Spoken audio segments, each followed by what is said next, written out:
Everything looks stocked, yet your brain keeps whispering, should I grab it now? Picture a normal grocery run. You walk in, lights bright, music playing, carts rolling. Nothing screams crisis.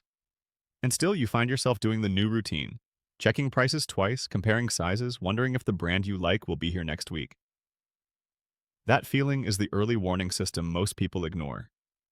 Shortages rarely begin with empty shelves. They begin when easy turns into uncertain. The product is still there, but it stops being a default decision. You hesitate, you substitute, you delay. Then one day you realize the habit is gone, and you didn't even notice when it changed.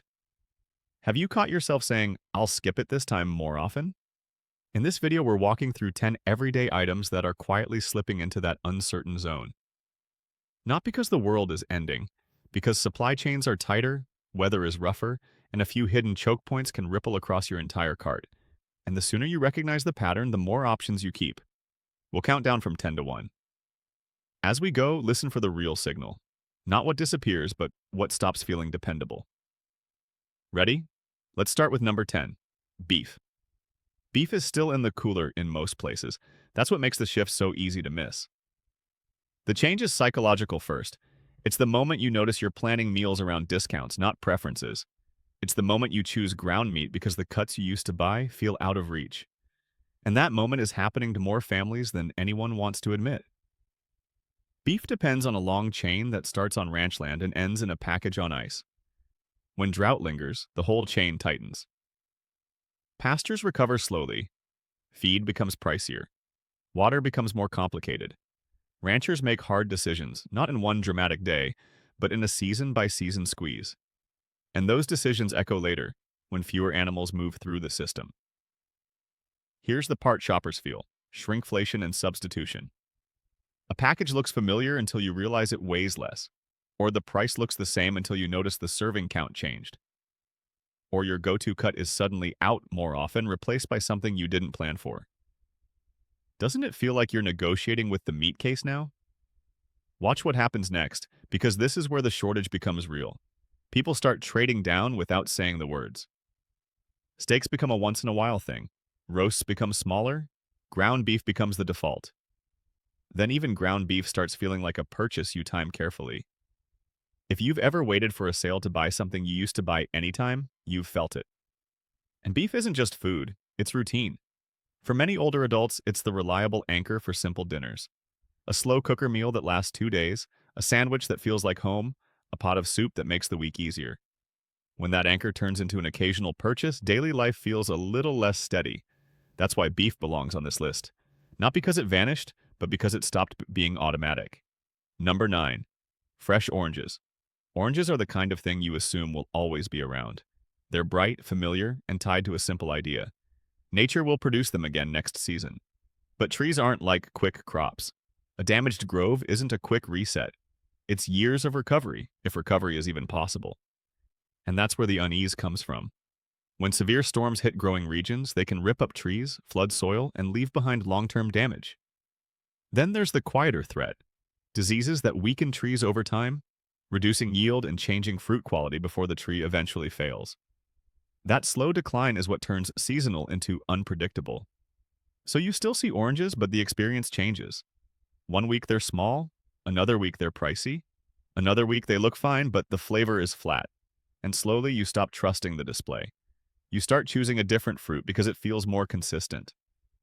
Have you noticed more hit or miss produced lately? Here's another subtle clue: you'll see more choice happening inside the store. More people squeeze and inspect. More people walk away. That behavior is new. It's what happens when quality feels like a coin flip.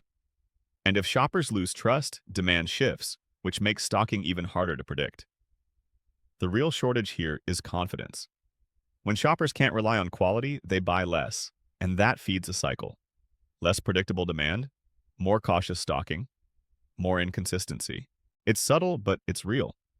And because trees take time, the recovery window is long. This one surprises people because it doesn't live in the weekly essentials category. But shortages don't only hurt necessities. They also squeeze the small moments that make life feel normal. The bottle you open for a birthday, the toast for a new job, the dinner that marks an anniversary. When celebration gets expensive or unpredictable, It changes how people live. After the years when gatherings slowed, a lot of people wanted to celebrate again. Demand rose. At the same time, vineyards in different regions faced repeated stress. Heat that pushes grapes too fast, drought that strains vines, storms that damage crops, cold snaps at the wrong moment. Production can thin quietly over multiple seasons. One year doesn't look catastrophic, several years in a row does. Then you see it in the aisle, the familiar label isn't there. The mid-range bottle has a luxury price. The selection looks fine from a distance, but narrow up close. And you do the new behavior. You put a bottle back, telling yourself it's not worth it. Isn't that a strange kind of shortage, one that steals joy without emptying a shelf? And here's the next layer. Even when the grapes exist, the path to your cart still runs through packaging, shipping, storage, and labor. If any one of those gets pricier or slower, the final product tightens. That's why you might see plenty of something, but less of what you actually want at the price you planned for. Have you noticed the aisle feeling more expensive even when it's still full? The result is a quiet cultural shift. People celebrate differently. They downsize the moment. They switch to cheaper options. They stop bringing a bottle to dinner because it feels like a bigger expense than it should. And when small joys start requiring calculation, it's a sign the system is squeezing. Leafy greens used to be one of the least dramatic items in the store. You grabbed it, washed it, ate it, and didn't think about it again. That simplicity is exactly why the recent unpredictability feels so unsettling. When the easy stuff gets complicated, it signals a deeper strain. A large share of greens comes from a few major growing areas.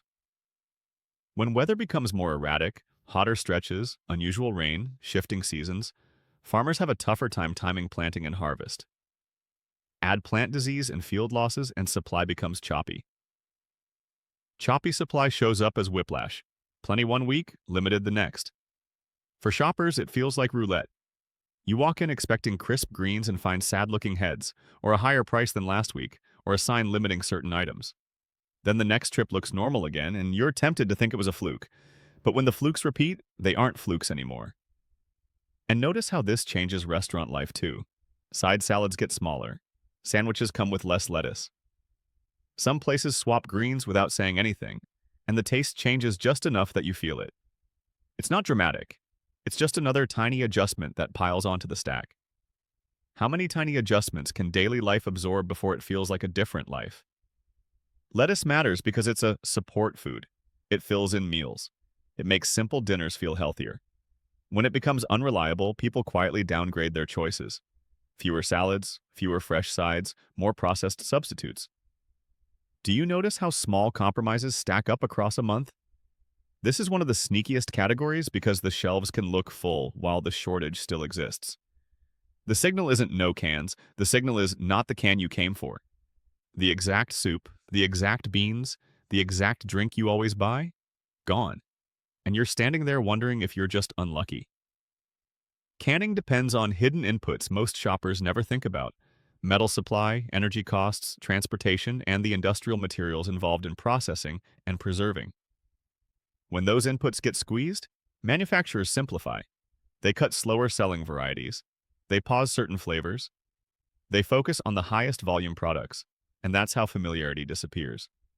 You see it when labels change, when ingredients shift, when you're forced into a substitute that tastes close but not right. The pantry still fills, but it fills with almost. And almost changes your routine because you can't rely on the same meal plan anymore. Have you started buying extras when you finally find your usual item? Here's a quick self-test. Think of a canned item you used to buy without thinking. Now ask yourself if you've had to visit more than one store for it in the last year. If the answer is yes, you're watching a system tighten. And tight systems behave strangely. They look fine until they suddenly don't. That behavior makes sense, but it's also a sign. People don't stock up when they feel secure. They stock up when they don't trust tomorrow's selection. And that's the quiet turning point. Number 5, palm oil. If beef is obvious, palm oil is invisible. Most people never look for it, but it's tucked into a staggering number of products. Snacks, frozen foods, baked goods, soap, lotions, cleaners. It's the backstage ingredient holding up the show. And backstage problems create onstage chaos. When major producers face strain or put limits in place, the shortage doesn't show up with a big sign that says, palm oil is missing.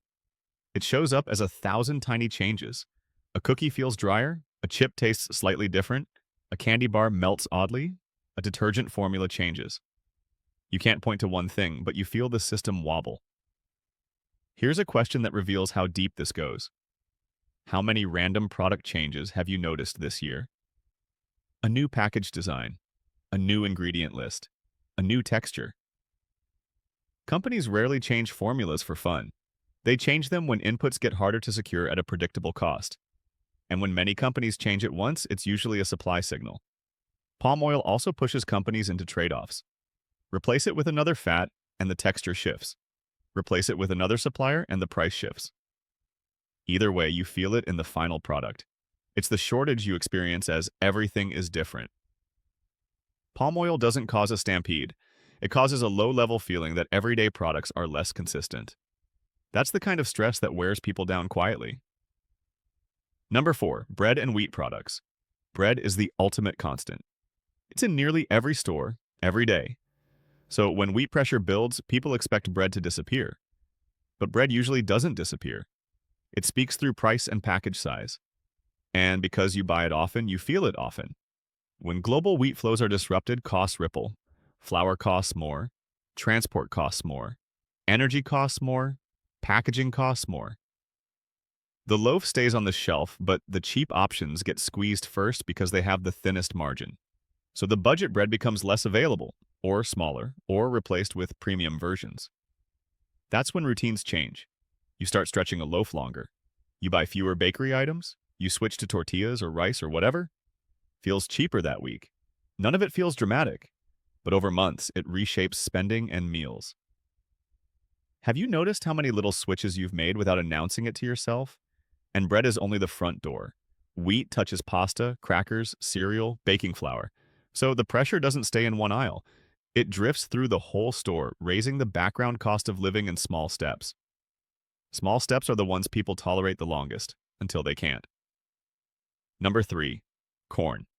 Corn is the quiet engine under a lot of modern food. It feeds animals. It becomes sweeteners and starches. It shows up in sauces, snacks, drinks, and countless processed items.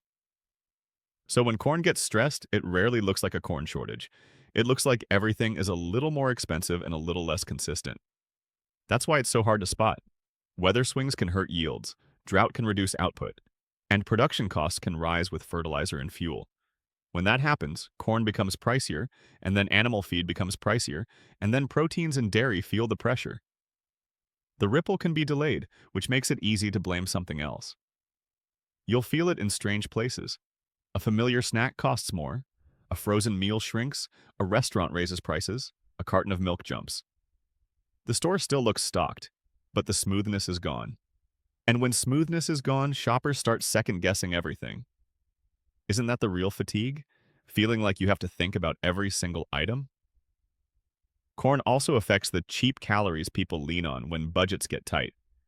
When those cheap calories get pricier, there's no easy place to hide. You can swap brands, but the whole category rises together.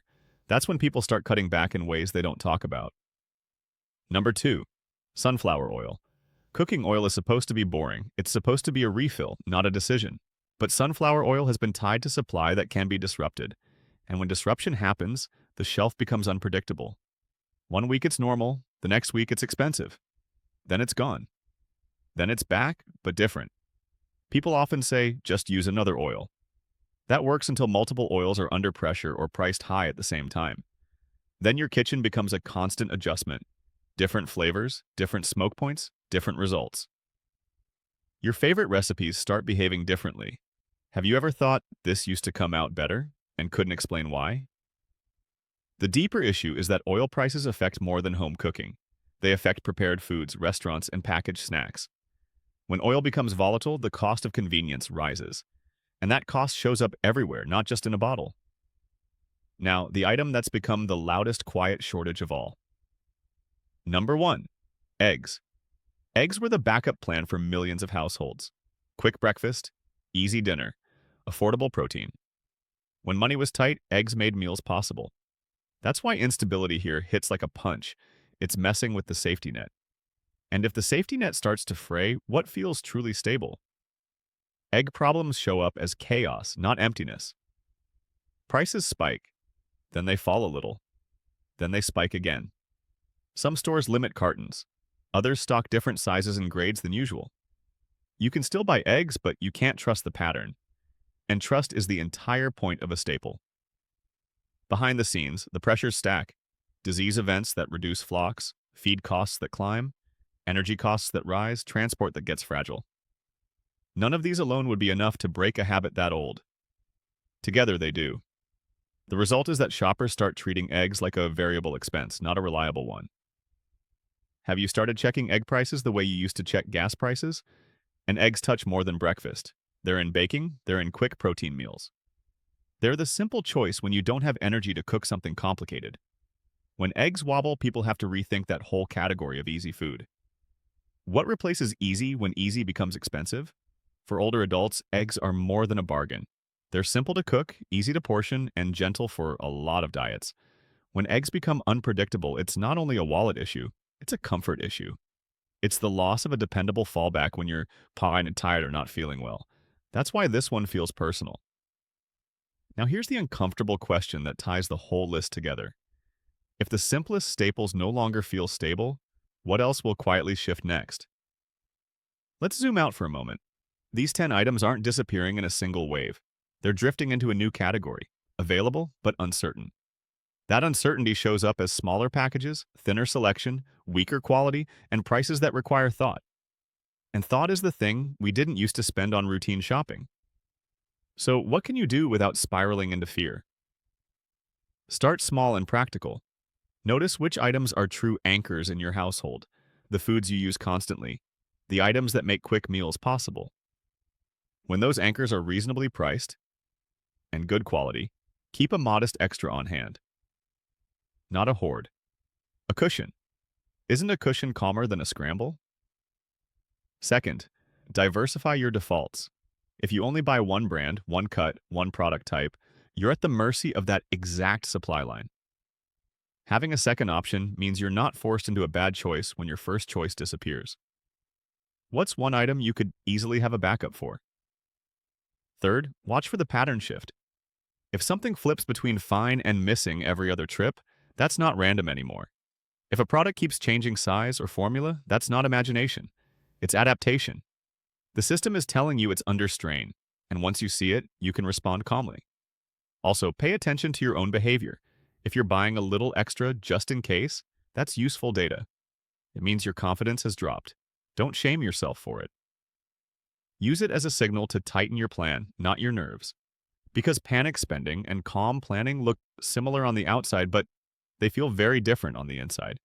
Because the biggest mistake people make is waiting for a dramatic sign. They wait for empty shelves, headlines, and panic. But the real signal is quieter. You've already changed how you shop. You already check, compare, and hesitate. That's the beginning. And here's the part nobody says out loud. Once a staple moves into the uncertain category, it rarely snaps back quickly. It can improve, yes, but the old effortless feeling doesn't return overnight. It returns slowly, if it returns at all. So paying attention now is not paranoia, it's awareness. Here's a simple way to use this list the next time you're in a store. Don't look for empty shelves. Look for friction. Friction is when the same item creates more decisions than it used to. That's the earliest, most reliable clue.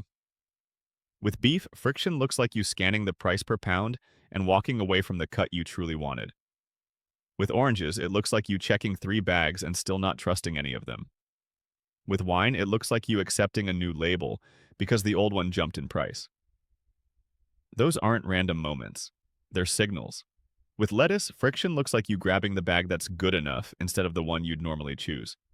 With canned goods, it looks like you choosing a brand you've never heard of because the familiar one keeps disappearing. With palm oil, friction looks like you saying, "Why does this taste different?" and realizing you've been saying that a lot. With bread, friction looks like a smaller loaf that costs more, and you trying to pretend it's fine. With corn, it looks like prices rising across multiple categories at once, even when your shopping list hasn't changed. With sunflower oil, it looks like you checking the shelf and then checking your phone or a flyer, trying to time the purchase. And with eggs, friction looks like you treating a carton like a variable expense that could surprise you any week. If you want one practical habit, make it this.